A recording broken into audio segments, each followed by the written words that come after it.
Jake, it's all yours. Thank you very much. Is your microphone on? I don't know if my microphone's on. There we go. Thank you. All right, guys. So, yeah, as we just said, we're here for the esports panel. So I'm Jake Spawn Tiberi, and for those that don't know, can I just get a quick raise of hands if you've heard about esports in any capacity and what we do around the world? All right, cool. So a fair number of people, but you can see still a couple of gaps in the crowd. If you hear them talk to me as Spawn, it's because that's what I'm affectionately called online, where I am an esports commentator for League of Legends and Riot Games. Now, League of Legends and esports as a whole is generally targeted towards 16 to 25-year-old male population, and it has hundreds of millions of users online every day. You might have already heard this week, these couple of days, but we're not really on mainstream media. We tend to be more in the areas of online platforms such as YouTube and Twitch TV, and we're very integrated into social media already. So we're very much already have a big digital footprint in that kind of space. Joining me on today's panel is going to be Daniel Ringland. He's my boss, so be nice to him. He's the head of esports at Riot Games. Dave Harris, as you've seen already, recent investor into the OPL and also the founder of Guinevere Capital. Don't worry if you can't pronounce it, most people can't. As well as Nick Vanzetti, who's one of the directors, actually were managing director of the esports league for Australia, ESL from now on, because I can never remember it. We're going to do this a little bit differently, our panel, because it is such a new space and we want to get as much information out as possible. Each of these gentlemen is going to come up here and they're going to do a presentation. Hopefully it's around the 10-minute mark, guys. And then afterwards, I just want to throw it open to as many questions as possible. I have a couple of previous ones prepared that they've softballed me with. However, I would like to skip those if possible and get out to you guys, because we realise that this is a new space. People do have big questions for us. Don't be afraid to, ask the hard questions, and hopefully we can open that up straight away after these guys have presented. So without further ado, I'll get off the microphone for the first time in a long time and hand it over to Daniel Ringland. Don't be bashful. Take over the leash. Hi everybody. There was a pretty good show of hands when we asked who knows about esports. Who's heard of Twitch TV? Not so many. So Twitch TV is a platform that anyone can stream themselves playing games on. 1.2 million Australians will visit that website this month, which is about a third of the demographic of people that are in that 15 to 24-year-old bracket. So it's a really huge platform, and it's something that isn't monetized like traditional sport at all. So it's open and free to all, and that's the main platform that we broadcast on. So like Jake mentioned, my name's Daniel. I lead esports at Riot Games. It's the best job in the world for me. I love sport, grew up a Rabbitoh. I love video games, and now I get to work in an industry which is essentially combining the two things I love. So it's pretty exciting. I've got a short video I'm going to show you guys, and then I'm going to talk a little bit about esports, the industry, how it's similar to sport and how it's different.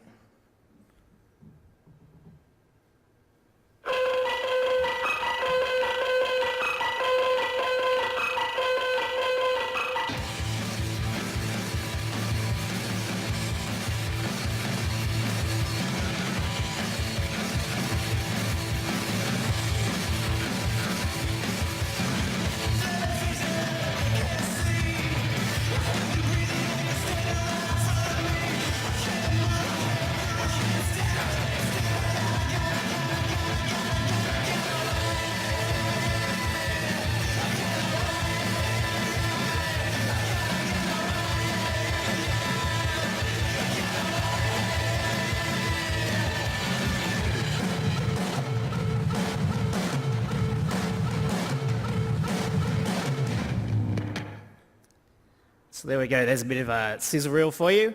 So esports isn't so much an individual activity, it's an industry. So the same way as sport has cricket, rugby league, rugby union, etc., esports has many different games as well.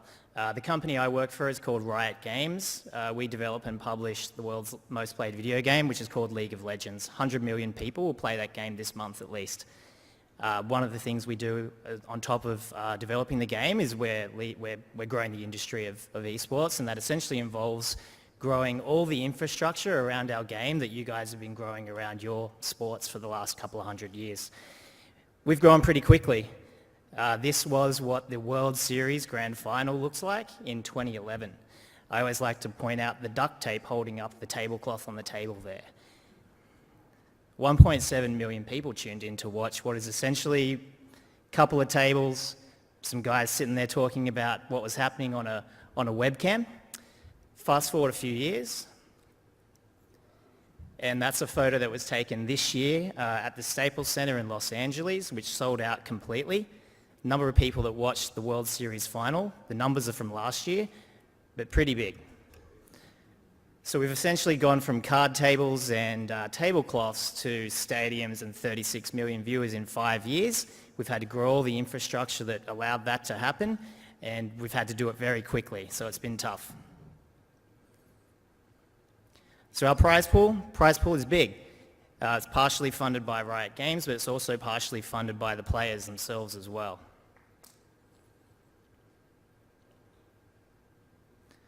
We have 3 international tournaments each year. The first one is called the Mid-Season Invitational. The one that comes at the end of the year is called All-Stars, and our big one that you saw the footage from is called the World Series Final. There's 13 regions around the world, and each one of those regions sends a team to each one of those events, and today I'm going to focus on what we're growing here in Oceania. So our league here is called the Oceanic Pro League. We service all of Oceania, but realistically it's mostly Australian and New Zealand, although we do have one professional player from New Caledonia.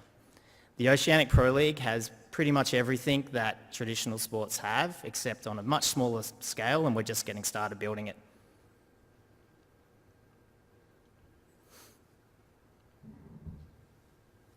So we have a 3-league system. We have our Oceanic Pro League, our Oceanic Challenger Series, and our Oceanic Open Ladder.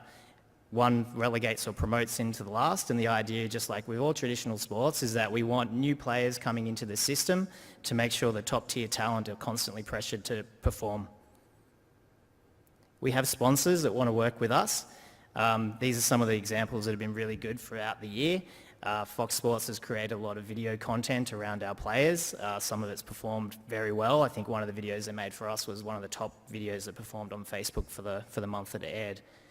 Hoyts, they show our big games in their cinemas around the country.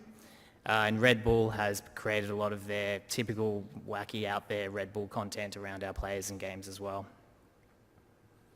So like you, we broadcast our game, all our pro games. One of the big differences is we broadcast that in-house. So a priority for us at the moment isn't trying to monetize the media rights. So we've actually chosen to hang on to the broadcast, and we do that in-house. Learning how to broadcast to TV quality, which is what our goal is, was really hard. It's freaking expensive, and that wasn't something we understood at the beginning.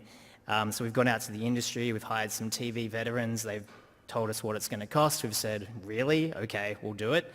And now we have what is a very good broadcast. We have a team of 6 professional commentators. Jake is one. And I'm sure if you told his parents 5 years ago that he was going to quit his job in insurance to come and talk about video games for a living, they would have killed him.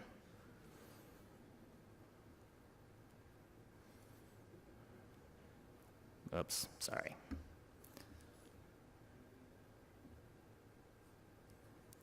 So our league has teams. We have 8 teams.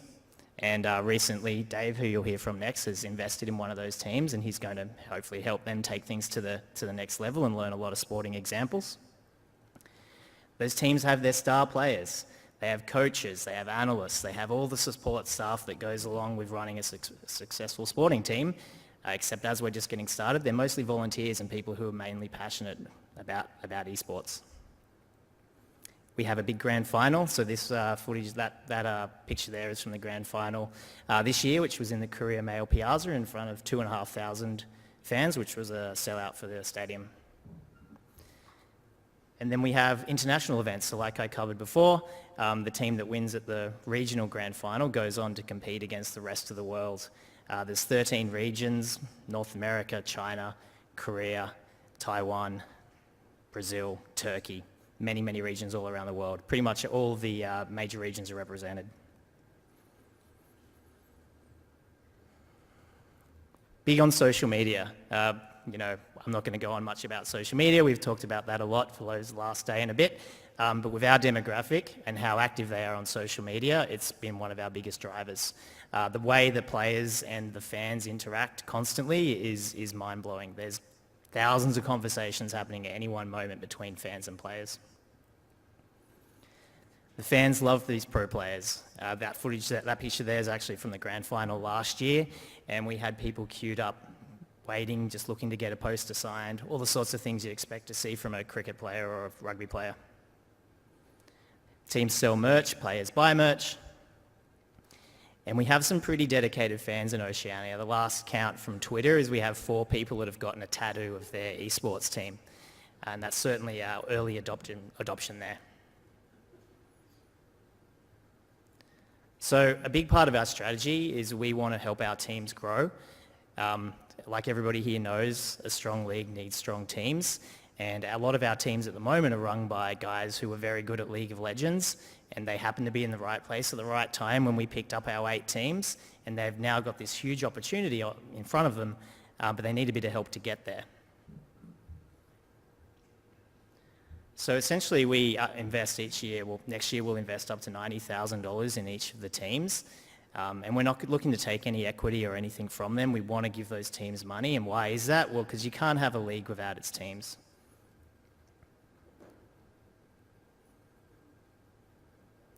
So this is a model we use to think about the esports economy. One of the things that's really different about, I think, Riot and a lot of other companies is that we fund our pro esports with the money we make from grassroots. Because if you think about our game, grassroots is everybody who plays it, and that's where the company makes its money. So over the last few years, Riot's been able to grow esports, running at a fairly significant loss, and we will continue to do some for quite some time. So by helping our teams grow and attracting sponsor investment, it allows us to start stepping towards eventually breaking even and one day profiting on esports. The way we invest into teams is essentially a co-payment model. So we don't just give them money, we pay the players' salaries, but for all other expenses, the team pays a portion of it and we pay a portion of it as well. So for example, if a team wants to move their players into a house or they want to hire out an office space to be a training facility, we pay 75 cents on the dollar and the team pays 25 cents on the dollar. So if a team is to min-max the system, they can unlock $110,000 in funding by pretty much just bringing $19,026 to the table. So it's a pretty good deal for them. Something else we're focusing quite heavily is helping the teams grow revenue.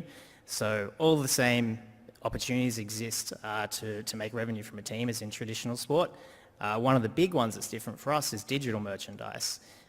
All those 100 million people that play League of Legends each month, we essentially make money by them buying in-game items. So we're able to sell in-game items from our esports teams as well. One of the great things about that is there's no cost of goods, and if a player clicks it, buys it, that's instant money for them, and we give some of that back to the teams as well. So essentially, our OPL clubs at the moment, they're in the right place at the right time. They understand esports, they understand the audience, and they've got $1 billion company behind them that wants them to succeed and grow a business.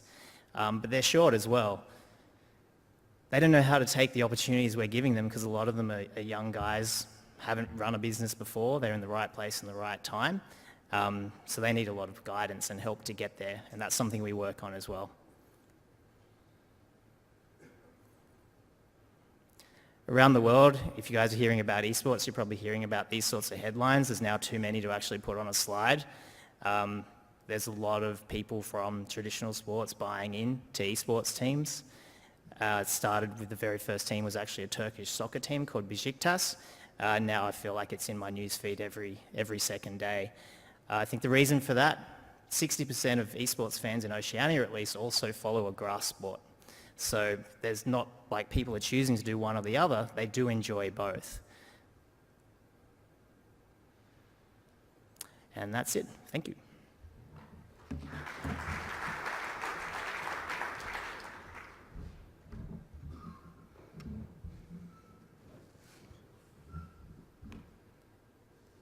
Have I broken this already? Yeah, I'll just give an intro while we're trying to get the slides back. But But my name's Dave Harris, and I was just going to give a bit of context about myself first, just to try and give a feel for where I'm coming from. I've had 17 years of experience in traditional sport. First half of my career was actually a sports physio. I worked with the Sri Lanka cricket team. I had a number of years in the UK in football, rugby, cricket. But then I pivoted. I did an MBA and moved into the business side of sport. I've done some traditional consulting with BCG, sport and entertainment consulting with Gemba, and then for the past 2.5 years I've been a general manager at the NRL, mainly for doing the club-facing work as marketing content digital, driving memberships, driving game day attendance. And then 3 months ago I left to start my own sports investment firm called Guinevere Capital. And our first investment has been into esports, which is why I'm standing up here today. So I'd like to talk you through the theory of why we think esports is worth investing in.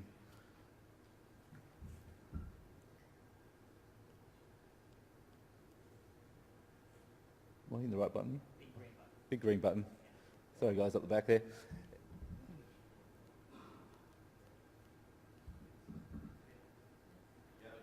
The other green button.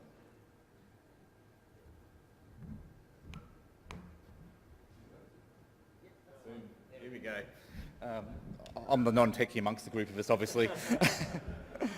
So, this is the framework we used in my previous employment. We had 6.6 million people interested in our sport, and of them, about half, 3.3 million, were what we called avid or fanatical fans, which is a 4 or 5 out of 5 on a scale of engagement. If you then keep sort of working in as a funnel looking down, then there's about 1.7 million unique attendees that came along to our games. And of them, the highly engaged fans and members, we got up to 330,000, and that's something we invested heavily in. Over 3 years, we went from 228,000 to 330,000 members, which was big for the organisation. Obviously not quite up to AFL yet, but the trajectory was there. If you look at esports, the size of the opportunity is absolutely unbelievable.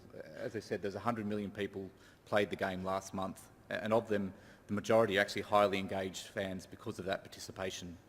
But then if you look at the people actually turning up to live events, it's amazing. They're selling out the Staples Centre, they're selling out Madison Square Garden, but in the context of 100 million people, there's only a small number. And then if you take it to that inner ring, there's no membership programs, there's no current program where clubs, where professional teams are actually linking with their fans and trying to really solidify that relationship. So that's where we see there's a big opportunity. I suppose on the side there, we've also got that sliding scale, whereas a governing body's job is to grow interest in a sport, or in esports in this case, but I think I learnt the hard way that you can't actually sort of sell tickets or sell memberships yourself. It's the clubs that have to cement the relationship with those highly engaged fans. So that's what we're going to try and do. If you look at this framework, it's something you could apply to a traditional club as easily as you could apply to an e-sport. And if you look down, particularly the left side, the sports business side there, there's probably nothing there that wouldn't apply to a traditional sport. You get to know who your fans are, you ask them what they want, you give them what they want. There's exactly the same model of building a brand, developing reach, and then commercialising it. Probably what surprises people a little bit more is the right side, the on-field performance. Esports, there's a debate whether it's a sport or not, but these athletes put in similar amounts of time. All the players are professional in these leagues, and what we're trying to do to close the gap with the South Koreans, who are the leaders in the world, is actually try and take some traditional sports structures and put them around these kids. There'll be sports psychologists. We're moving them into team houses so they can live, work and train together. We're sending them on pre-season tours, which, again, when you talk to esports, people think that's ridiculous, flying over to South Korea to play a computer game, but because of the speed of light, the signals can't get there and back fast enough. So to actually play against these guys without the lag, they have to go over there, and by training and playing with the best in the world, that should lift their game. You may have seen this in the Wall Street Journal recently. There was an article with some of the Activate research, and it was trends for 2017, and esports had an entire subsection, and some of the numbers are quite amazing. They're talking about being $5 billion consumer spend, $2.5 billion sponsorship spend, and these are the sort of numbers that are getting everyone really excited at the moment. It's quite funny. We're raising money for a separate traditional sports project at the moment, and many people just aren't interested in it. But at the same time, they're trying to find a way to get into esports, and they say they'd love to buy into the direwolves. it's a hot topic at the moment. I think people don't fully understand it, but they do see the numbers and they get excited. So I'm just going to talk through the traditional revenue streams and talk about how we're applying that model to the Direwolves. At a club level, sponsorship is actually the main revenue stream at the moment. We've got a partnership with LG. I saw on social media LG getting a bit of flack for the Dave Warner ad recently, just saying how inauthentic it was. They're a really authentic partner for us. LG are probably known for their white goods, but they actually make high-end monitors as well, and what they're trying to do is actually build some credibility in that area. As we said, we've got 15 to 25-year-olds, male demographic.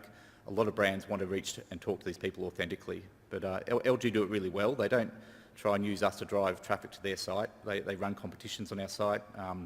We recently ran one down at the PAX competition and had very similar results to the example Sean gave the other day. It's a very small spend on social media, driving people to the Facebook page and capturing the data there.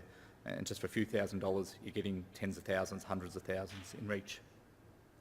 They're also kitting out our team house. So our team house is going to be quite aspirational. We'll be out looking out over the harbour, and will also almost be a showroom for our sponsors. And some of the other teams who have had team houses last season have used it for launch events for their sponsors and their products. As I say, I see membership as a huge opportunity. There's the traditional principles of something for everyone, but something special for the members, making sure you tier your membership levels. I suppose the difference with the esports is we're getting away in general from membership being a season ticket, but we don't even have any tickets to sell. So the member benefits have to be outside of a right to enter at a game day.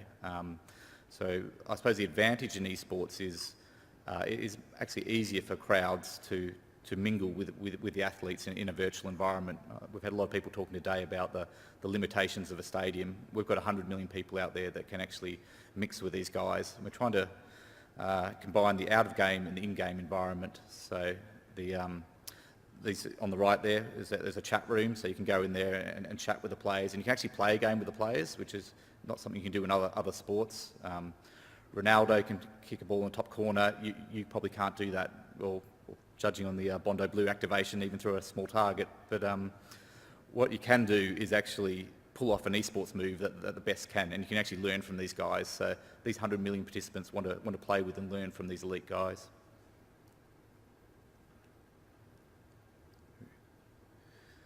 Merchandise, so there's the traditional merchandise, and that's something we're actually working with partners and with Riot to get out there. But as Daniel was alluding to, virtual merchandise has phenomenal margins on it, so that's something that we're really trying to push in conjunction with Riot.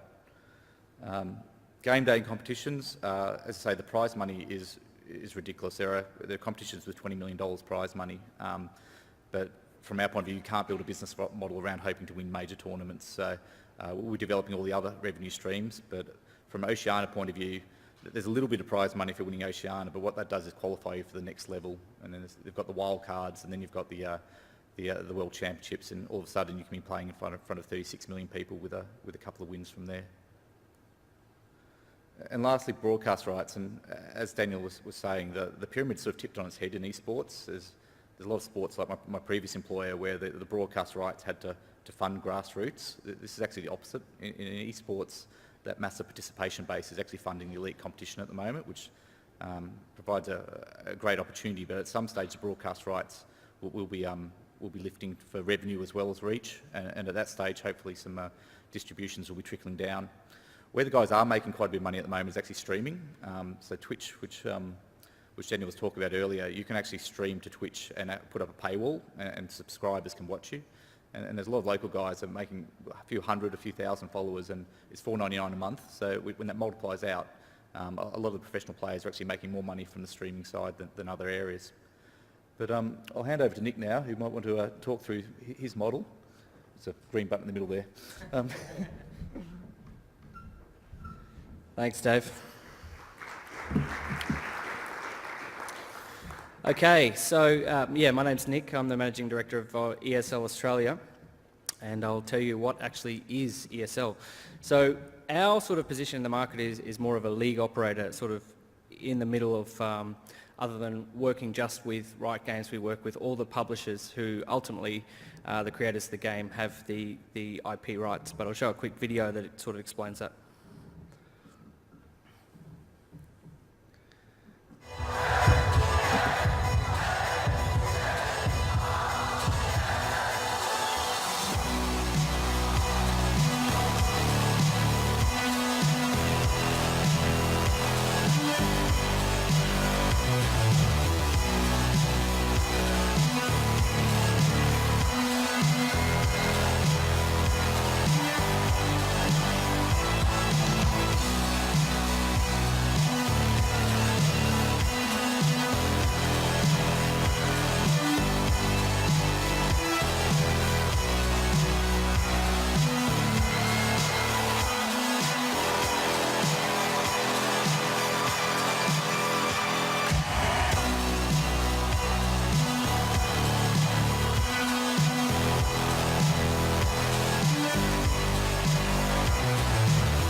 There you go. So for us, ESL is actually the largest independent esports company in the world, and for us, luckily, we were acquired last year. So we traded under a different name as the Australian Cyber League, but it made a lot more sense for us to change our brand and join the largest company. And then themselves, ESL was acquired by MTG, a Swedish media company last year. So we have rich history in esports, and we've been around for about 15 years. And esports wasn't always so commercially successful. So we did a lot of industry work or work for hire, which has been fundamental to our model here in Australia and then also around the world. Here's just a photo of our office, studios that we built. And this is what we call white label production for Call of Duty. So we work with the likes of Riot Games, Activision, etc. to create a product for them. Riot, in recent history overseas, are probably leading the market to go independent. But for a lot of other publishers, they might come to us to help them with their product. And then we've sort of also created our own league tournaments and our own IPs. So yes, our position in the market, we're smack bang in the middle, and our ecosystem's not that dissimilar from traditional sports, except for that layer at the top, which is essentially the game publishers. And I liken this very much to perhaps in traditional sports, somebody who sells balls like Spalding, what have you. The core focus of the publishers once upon a time, was to sell games, and esports was rather neglected, I would say, until recently, and the rise in the audience has become so big. So nowadays, other than just selling the games or the cricket balls or the balls themselves, they also want to monetize on the stadiums, the competitions, the media rights, etc. So we work with the publishers as well as the teams and league operators. We package up content and can potentially sell it on to broadcasters as well. But one key difference between us and a traditional sports model is that, and I think Daniel touched on this, is the Channel 7s, Fox Sports, etc. weren't running to us 5 years ago to broadcast our content. So we've had to build up our business outside of just running the tournaments and the leagues itself to also be a content creator. So in the last 10 years, we have internally run most of our esports productions. We're essentially project managers for large-scale arena events and TV productions. I'd sort of touched on our model before between sort of work for hire and our own products, and there has been a big shift in the last few years as esports has gained a little bit more credibility in the market to also take a lot more risk on our own right. So various publishers have different amounts of control or degrees that they want to get involved in esports. So we've worked together with the publishers to take a little bit of that risk on ourselves and create our own products. So we have the ESL 1 League, We have partnerships with Intel where we run games like Counter-Strike, etc., to take a little bit more control of the commercialisation of that market and then work in partnership with the publishers as opposed to strictly work for hire. And that puts us in a unique position because we can work with all esports. We can work with League of Legends, Blizzard's Overwatch, Activision's Call of Duty, and other also platform providers like Twitch. As a platform provider, actually, Twitch doesn't actually create their own content. They use the user base, or they might have a production partner and hire us to do so. But the crux of what we do is obviously the league activity. Professional seasons all the way to amateur tournaments, grassroots competition, and mega events. And the mega events in this picture is from an event in Cologne for Counter-Strike that was held last year. Over 10,000 people now filling up these stadiums. But to talk a little bit more about the business side, we look at the revenue streams for esports compared to traditional sports, and there's a few notable differences. The most obvious one I've been harping on about is that the game publisher has traditionally paid for their own esports activity, and it is our intention as a third-party league operator to try and help reduce the costs of those activities. For example, in Riot's suggestion, it's a loss leader. There's a huge amount of opportunity in making B2C plays as well as working with media rights and advertising, because the gate revenues and attendances are quite low in that respect. And I think one of the most noticeable differences, of course, the average revenue per user for esports is very, very low. So we have this massive growing audience who aren't necessarily paying for merchandise or have that huge connection with their fans just yet. And that doesn't mean that this doesn't exist. It definitely exists. But we obviously haven't had the 100 years of history to build brands and create true fans. And I was listening yesterday, the difference of converting a customer to a true fan is something that there's massive upside potential for in esports.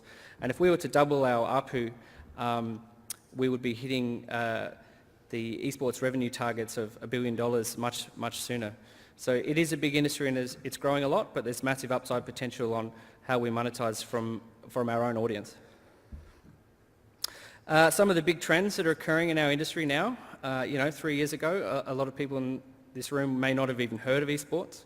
Now pretty much everyone's at least heard of it and are trying to get their head around it. We're starting to see a lot more attention from mainstream brands, or we call them non-gaming brands. We recently signed a deal with St George Bank, who sponsored our ESL, AU and NZ Championship, which was quite a big milestone for us.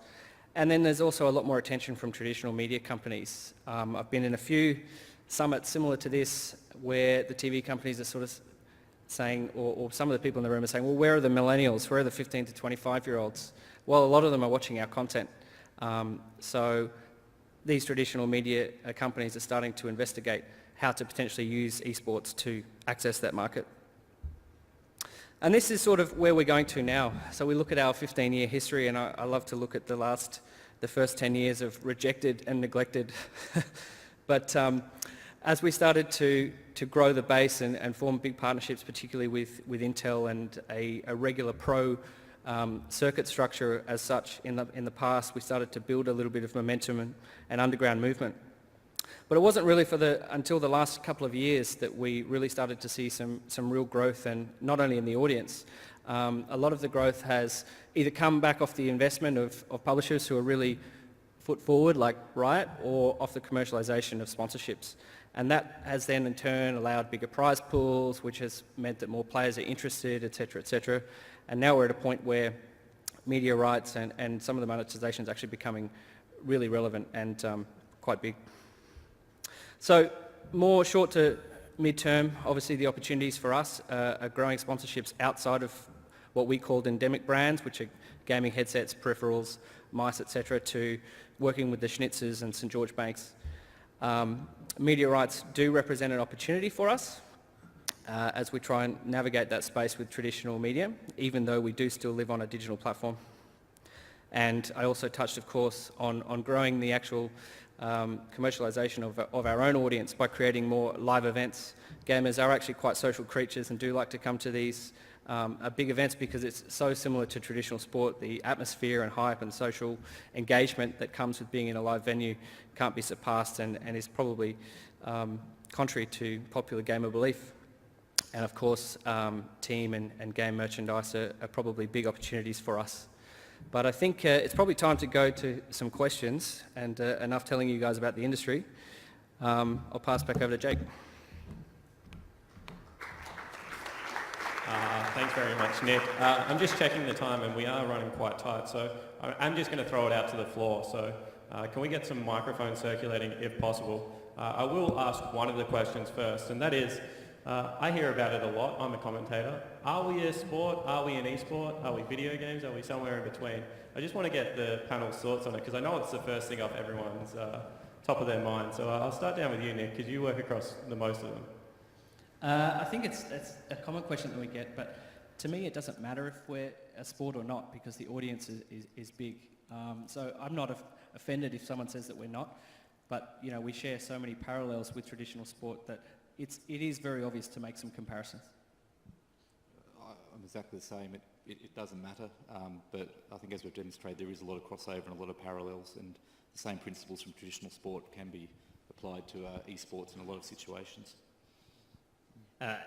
As an industry, there's a lot of similarities. So esports and sports are cousins or something like that. Is what the players do a sport? You ask those 36 million people, they couldn't care less. All right, cool. And yeah, I think that there's, what surprised me was the similarities between the entertainment that's coming both into, you know, the grass sports and the traditional sports and esports. So have we got any questions out there? Sorry. Yep. One of the things that interests me is following your presentation, I only have a very sketchy idea of what the games actually are that these people are playing. You showed us a number of shoot-'em-up games. Is that all it is, or do you also have football leagues and cricket leagues and all the rest of that? I'd like to take that one because we work across multiple games. For starters, the League of Legends game is very different to shoot 'em up, but I think there's a huge amount of growth potential in sports games, and you've noticed EA Games are the main sponsor on the jerseys of the referees in the Premier League, and I think that we'll start to see a lot of mobilisation about the FIFA game coming into esports in the future. But I am a little bit sceptical about viewership because I'm a sports fan myself, Tottenham Hotspur, not Arsenal. I prefer to watch the real thing. So to me, sports games aren't necessarily the best immediate translation into an esport because those fans prefer to watch the real sport. I think there are some pretty big concerns there. Dave, you got any thoughts about, you know, shoot-'em-up games versus a game like League of Legends, which you're willing to dive into? Yeah, obviously there's different games targeted at different age brackets, and that leads to different sponsors and different opportunities. So, obviously Riot is very PG, and they've got some very strong values which they stick to, which I think is fantastic. Whereas with some of the other titles are targeted more broadly. But I suppose back to the original point, I think a lot of the traditional sports are actually buying their own teams now. You see Manchester City bought one of the top FIFA players to actually play for them, and it's great marketing. I know at the NRL the average age of a fan is 47, at AFL the average age is 45.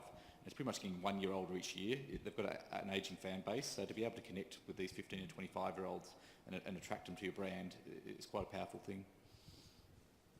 You got any thoughts? League of Legends, just a quick summary. It's an incredibly complicated game, but to boil it down, you have a base, they have a base, you've got 5 guys, they've got 5 guys, they're going to destroy your base, you're going to destroy theirs. That's essentially it. It's quite fantasy based, so it's not really what you would call a shoot 'em up. It's a lot more complicated than that, but that's how I explain it to people. Yeah, cool. Any other questions? Yeah, sorry. I think Dave may have touched on it, but just your thoughts on how traditional sporting brands and esports brands will fuse, or I guess if there's a potential for them to fuse or merge somehow in the future. Yeah, there's a few examples recently. I think Daniel touched on that. There's a lot of North American and European sports brands buying their own esports franchises. Not many of them are actually rebranding though, are they? There's a few that Some are. are. Some are. So some are actually trying to use it as an entry point into their brand and expanding the brand, where some of them are actually probably seeing them as separate businesses, but having some synergies, I guess. I think there's a lot of potential for it. I'll use Besiktas, the Turkish side, so their League of Legends team is branded Besiktas. There's a big crossover between the audience of esports fans and traditional sports fans, so if Besiktas has a League of Legends team and you buy their jersey, well, you're probably going to follow their football team as well. So I think there's a lot of potential. Yeah, just to jump in it as well, I think that a lot of it has to do with personal brands from sports as well. I mean, you have players like Gordon Hayward, you have Rick Fox's son, and they have a vested interest in this. So, you know, that's where a lot of the crossover does come through, is, you know, fans like to follow if Gordon Hayward can dunk a basketball, but he can also play League of Legends. They do find that interesting. So I think that's a little bit interesting. Just to touch on that, from a league operator's point of view, outside of just one game, I think it's a great thing that traditional sports teams are interested in picking up esports teams, because it obviously will help the growth and professionalisation of our teams and players to get that extra level of support that they may not have otherwise had in the current environment. So I definitely hope that we will see a lot more sports teams working in this space. One more question. Hi guys. Obviously one of the biggest criticisms, in the middle, would be, at the end of the day, it's promoting sitting down and playing a game and not being active. Is there something that the league is doing or something that you're aware of that promotes active lifestyle and health at the end of the day? Yeah, it's been really interesting myself getting into the sport from from traditional sport. I think a lot of people have the stereotype it's a fat guy eating pizza, sitting in the corner and slamming energy drinks. And it's just not the case. These guys are all fit. They're probably too scrawny of anything. They do actually work out. They go to the gym. It is actually a balanced lifestyle. They do spend a lot of time sitting down. That's true. But these guys are actually quite academic. They're studying law at university. I think they do really break the mould. I know that Riot Games are doing a lot of school programs, and it is actually really good. It's a sporting club, be it esports or otherwise. It's about promoting teamwork. It's about inclusiveness. You can probably talk to some of the things that are happening in that space. Yeah, so Team Legacy is one of our OPL teams. They've got a very well-structured training regiment, so they do training in the morning, then they'll go out to the gym or the park as a team, and they'll work out as well, and they're actually pretty freaking buff, most of them actually. So we try to promote that and we talk about that so that the viewers watching at home can get an idea that you can be very good at esports and live a active lifestyle as well, and probably actually it helps. So we're trying to use our pro players as positive role models to show that, you know, you shouldn't just sit at home and eat crap all day long. Like, you should play, sure, train hard, sure, but also you should be healthy also. These games are quite intense. Like, a lot of them do actually pivot on just one mistake here or there, and it's concentration for 30, 45 minutes. I suppose the analogies, Formula One driving or things like that, is they're actually absorbing a lot of information very quickly and trying to react to it. And you do need a degree of stamina, of endurance to keep going there. We're not saying they're rivaling the 1500 metre runners, but there's definitely a physical component, and that's what we'll be bringing in with this team this year. It's actually having the physical trainers, the sports psychologists, the nutritionists, all these support structures around them. And just on that physicality of it, recently ESPN did do science on one of the League of Legends players again, but they've also done a Counter-Strike player, just for things like eye movement, reflexes and things like that. And they generally do come out quite high. I liken it to sports cars driving as well. Yeah, whereas in football we did a study with fighter pilots, football players and Formula One drivers, and then they've added esports into it recently, and it shows they've got very similar traits and personalities, being able to no absorb and react G-force. to information. But no G-force. But no G-force in there. That's right. That's about it. Well done, gentlemen. Spawn, for leading them astray. You did marvellously well to corral Daniel, Nick and Dave. Ladies and gentlemen, please thank Daniel Ringland, Nick Vanzetti and Dave Harris. And of course, Jake Spawn-Taberry. Really appreciate that insight into East.